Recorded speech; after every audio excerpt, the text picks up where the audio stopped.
Good morning, નમસ્કાર મિત્રો. હું છું Joshi Dharmishtha, advocate and notary, Pragati Mahila Mandal NGO president.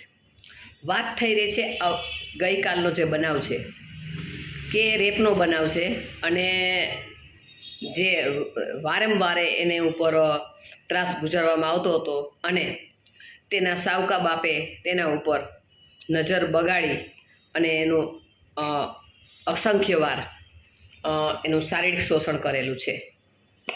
તો મારું મહિલાઓને કહેવું એવું છે કે આપણે છૂટાછેડાનો અત્યારે ઘણો બધો જમાનો છે, પુરુષોનો છે, એવું કાંઈ નથી કે મહિલાઓ જ કરે છે, બંને પાર્ટીઓનું હોય છે. સમાધાન પંચમાં આવે છે એટલે ખ્યાલ છે, એટલે કાંઈ મહિલાઓનો એકનો વાક હોય છે એવું પણ નથી. પરંતુ જ્યારે છૂટાછેડા થાય ત્યારે માએ જો બીજા લગ્ન કરવા હોય તો તેને પોતાનું સંતાન છે તે છોકરો હોય તો લઈ જાવ તો ડેફિનેટલી કંઈ થોડુંક વાંધો પણ ના આવે. પરંતુ મારું કહેવા પ્રમાણે તો છોકરા કે છોકરીઓ બધું એના બાપાને જ આપવું પડે, કારણ કે એનો એ બાપ છે અને એ છે એ એને સરખી રીતે સાચવી શકશે. પરંતુ અત્યારે ચલણ છે, મા એમ કહે છે કે મારી છોકરી મારી પાસે, પછી ડાયવોર્સ થાય છે, પછી પોતાની રીતે જીવે છે, પછી બીજે લગ્ન કરે છે, અહીંયા દીકરીને સાથે લઈ જાય છે.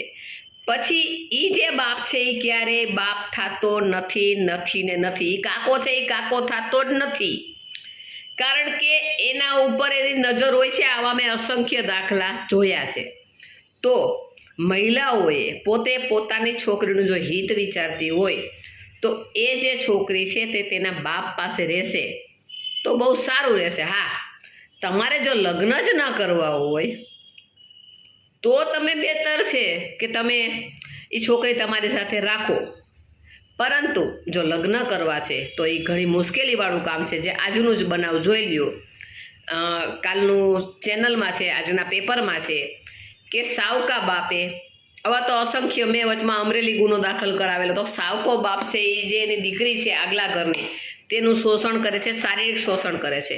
તો હાલની મહિલાઓએ આ બાબતમાં ખાસ વિચારવાનું છે. અને મારું એક સજેશન છે કે પોતાની જે દીકરી છે આગલા ઘરની તે સાવકા બાપના ઘરે ન લઈ જાવી, એવું સ્પષ્ટ મારું મંતવ્ય છે. કારણ કે એના ઘણા બધા રીઝનો છે અને તેમાં તે છોકરી આત્મહત્યા સુધી પણ પહોંચી શકે છે અને તમારા પોતાના પણ હાથ બંધાયેલા હોય છે, કારણ કે તમે એના ઘરમાં બેઠા હો છો.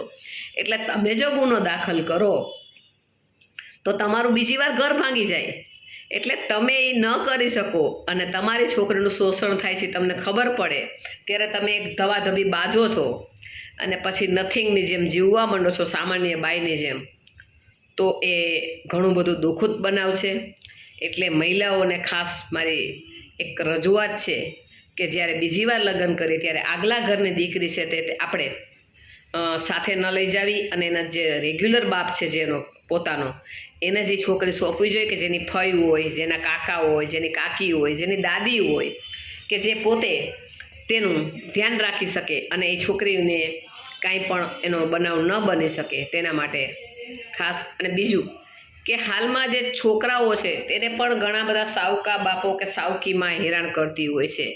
તો તેમાં પણ બાપે પણ વિચારવું જોઈએ કે જે નવી માં છે તેના ઉપર ધ્યાન રાખવું જોઈએ.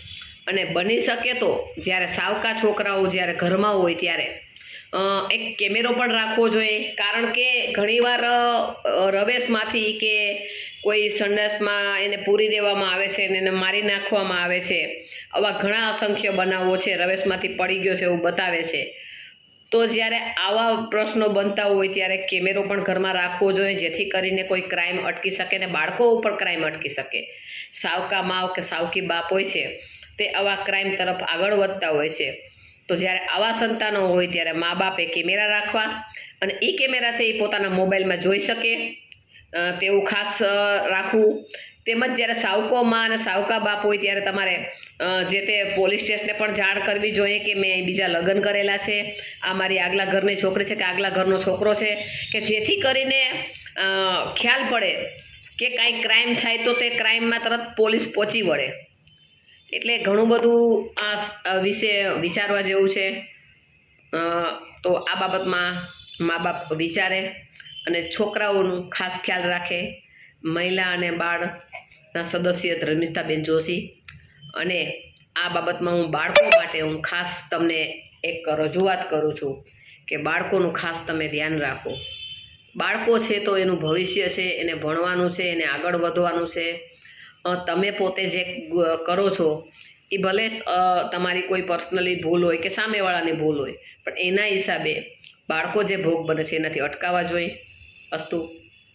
નમસ્કાર.